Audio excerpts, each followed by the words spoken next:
Now, who wants to go home and who wants to go with me? The hell with that, I'm out.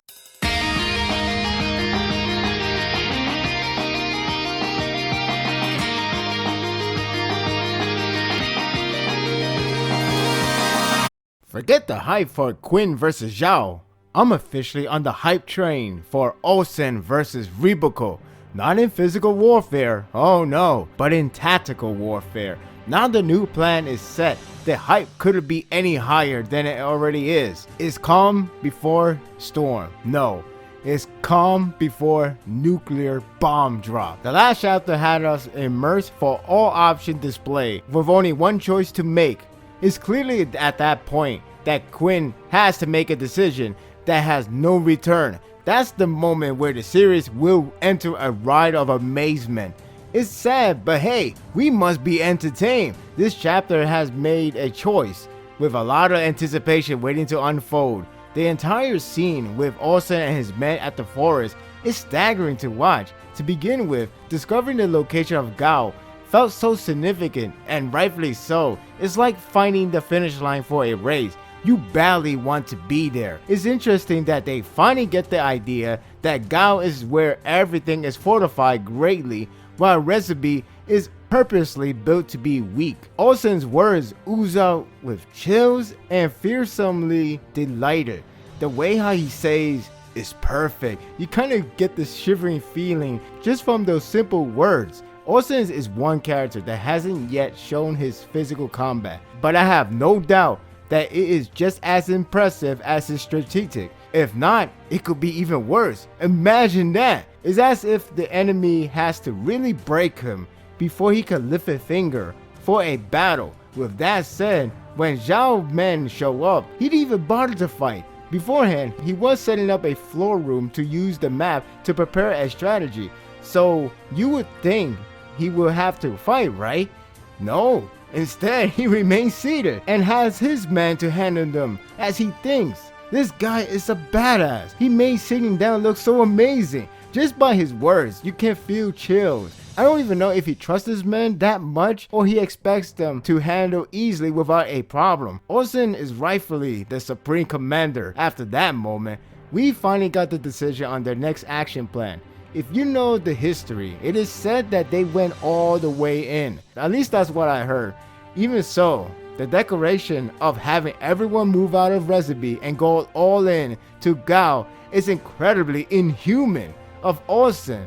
Granted, he has something in mind, but that decision feels like a suicide mission. And I do mean literally.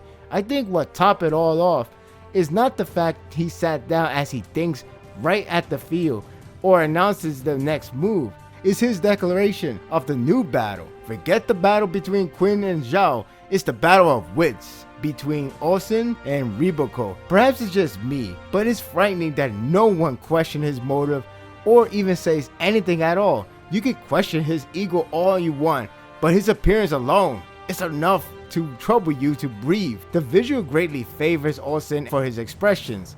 Well, not expression, you can't even see his face. More like his eye stares. The mix of his words and his stares send a lot of shivering feeling. It could only be done with great artwork, and this one succeeded it. The panels emphasize on how intimidating he is, without any facial expression showing his emotions. You already know he is dead serious, and you won't think a second thought. The hype begins to skyrocket when we go to Rebiko and the floor room. I can understand on why he is surprised on Osen's action, especially since he hinted that he has everything well coordinated, leaving no way to back away or escape. It's highly suggested that he believes he knows Osen so well, or rather feel pretty confident that his trump card is impossible to prevent.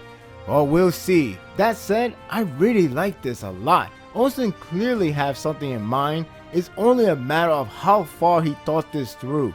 Rebiko's traps feel like it's all set to fire, while Osen's plan could go as far as to winning it entirely. It's like playing card game, only it's not goofy because everyone is really killing each other, slicing and dicing. No offense, fans. The Battle of Brains hype is real. Rebiko makes it even more hype by reinstating that the battle at Gao is do or die, win or lose, all or nothing.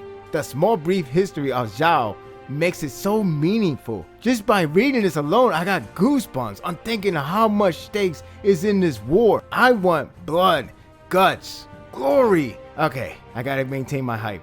It's coming though. The chapter shaped the arc up to be even more exhilarating. We know they will have to go to Gao at some point. However, with all 3 armies, with all of the troops, no one left behind, that didn't come to my mind at all. Recipe is set to be reclaimed by Zhao already, since that plan is in motion. So there is no point of return. This is it.